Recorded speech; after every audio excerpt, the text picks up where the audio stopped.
여러분 안녕하십니까? 이어서 광주 전남권 소식입니다. 오늘 하루 광주 동명동에 커피향이 가득 퍼졌습니다. 동명동 커피 전문점들이 참여한 커피 축제가 열렸는데요. 많은 시민들이 찾아오면서 한동안 침체됐던 동명동 커피 상권도 다시 활기를 띠고 있다고 합니다. 천홍희 기자가 다녀왔습니다. 광주 동명동 커피 축제를 맞아 한 가게에서 와플콘 라떼를 선보였습니다. 초콜릿을 안쪽에 덧바른 와플콘에 커피와 우유를 넣어 라떼를 만듭니다. 해외에서도 입소문을 탄 커피인데 독특한 모습에 시민들은 커피를 받자마자 인증샷 찍기에 바쁩니다. 와플이랑 라떼랑 너무 잘 어울려요. 따뜻한 라떼를 콘 위에다가 먹을 수 있는 것 자체가 정말 이색적인 것 같아요. 올해로 5회째를 맞은 동명 커피 산책 축제에는 지역의 50여 개 커피 전문점이 참여했습니다.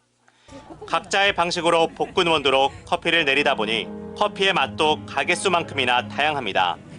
시민들은 즉석에서 핸드드립으로 내린 커피의 향과 맛을 즐겼습니다. 고소한 맛을 선택했거든요. 맛있어요. 네, 안 좋아하는 사람도 먹을 수 있는. MBTI별로 어울릴 법한 커피를 추천해주면서 커피 취향에 대한 이야기를 나누기도 합니다.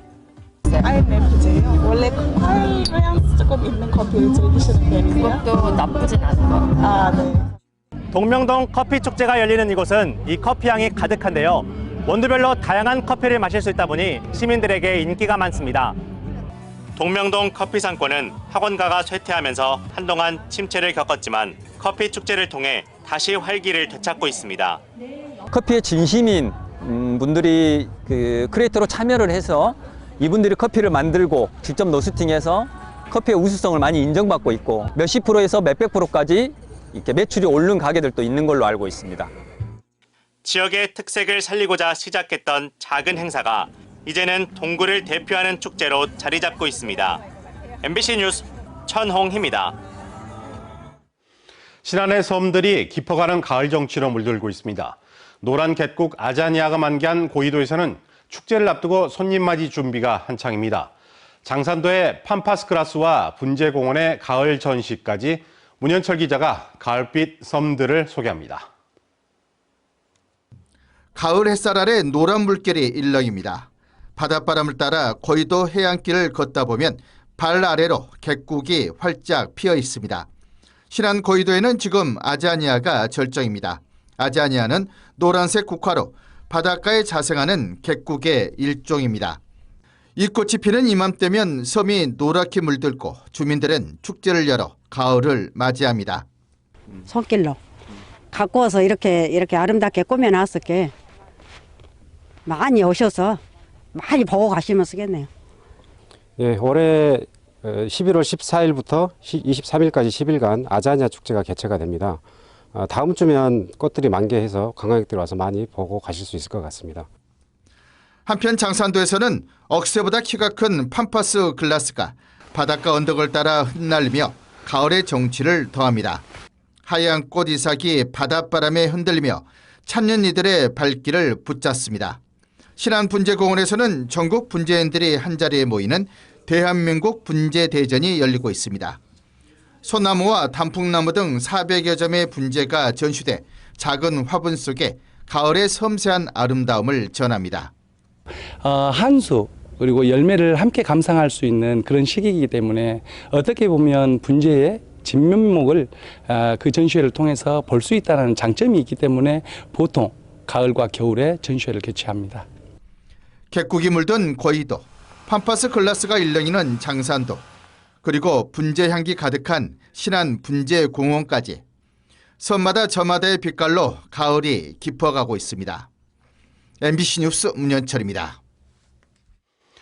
지역 경기 침체 상황 속에 기부 문화가 크게 위축되면서 어린이 보육재단이 릴레이 기부 사업을 시작했는데요.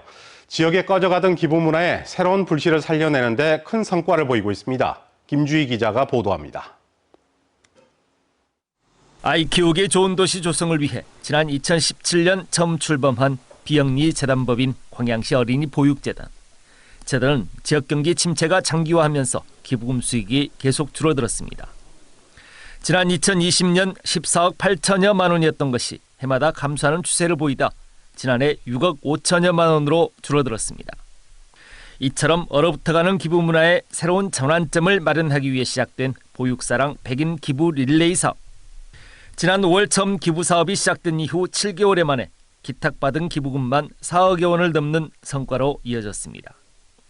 첫 기부자로 지역의 한 중견기업인이 5천만 원을 기탁하는 등 120여 지역 기업을 포함해 단체, 개인들이 자발적으로 참여했습니다.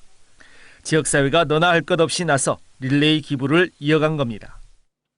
당초는 1억 원을 목표로 시작하였으나 목표를 크게 초과 달성한 결과로 시민들의 보육과 나눔에 대한 높은 관심과 신뢰를 다시 한번 확인할 수 있었습니다. 재단의 보육사랑 백인 기부 릴레이 사업은 지역 영유아 복리 증진을 위한 사업들의 새로운 추진 동력이 됐습니다. 올해 계획된 특수장애아동 희망의 징검다리 사업 등 9개 사업들은 모두 9억 7,800여만 원의 예산이 투입돼 정상적으로 추진되고 있습니다. 시는 내년 신규 지역 맞춤형 특화 사업을 추가로 추진할 수 있는 새로운 재원도 확보해낸 것으로 평가하고 있습니다. 내년에는 1개 사업을 더 추가할 예정입니다.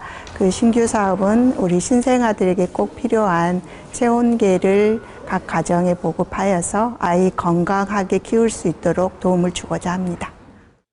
지역 경기 침체 위기의 상황 속에서 꺼져가던 기부 문화의 불씨를 다시 살려낸 광양시 어린이 보육재단의 기부 릴레이 사업.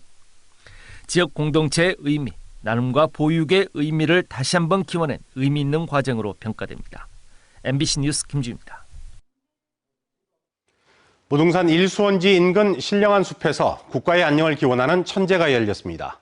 이번 천제는 입산 의식을 시작으로 하늘의 별자리를 모시는 28수 봉행, 호남의 번영을 바라는 고천문 낭독 등으로 진행됐습니다. 전남대 무등산권 지질관광사업단, 무등산 보호단체 협의회 등이 주최하는 천제는 매년 음력 10월 하늘의 제사를 지내는 우리나라 전통 행사로 일제강점기 단절됐다가 해방 이후 무등산에서 명맥을 이어오고 있습니다. 인공지능이 상상하는 국립아시아문화전당의 미래의 모습을 주제로 한 콘텐츠 공모전 시상식이 열렸습니다. 인공지능을 활용해 제작된 영상과 이미지 등 총 23개 작품이 수상작으로 선정됐고 대상에는 상금 200만 원이 수여됐습니다. 국립아시아문화전당 개관 10주년을 기념해 열린 이번 공모전은 공공기관 최초로 챗GPT 등 인공지능이 1차 심사를 맡았습니다. 예술을 일상 속에서 즐기자는 나주의 거리 예술 축제가 오늘 열렸습니다. 올해로 3년째를 맞는 나주 예술로 소풍 축제에서는 마술극과 공연, 연극 등 온 가족이 즐길 수 있는 다양한 프로그램이 마련됐습니다. 한국문화예술위원회가 주관하는 이번 축제는 매년 봄과 가을에 열리며 누구나 참여할 수 있습니다. 전라남도가 자체 운영 중인 120번 복지상담 콜센터에 예산 대비 낮은 효용성 문제가 도마 위에 올랐습니다. 차영수 전남도의원은 보건복지부 행정사무감사에서 이같이 지적했습니다. 언제 어디서나 내 손 안의 뉴스. 광주 MBC 뉴스 유튜브 구독으로 함께하세요.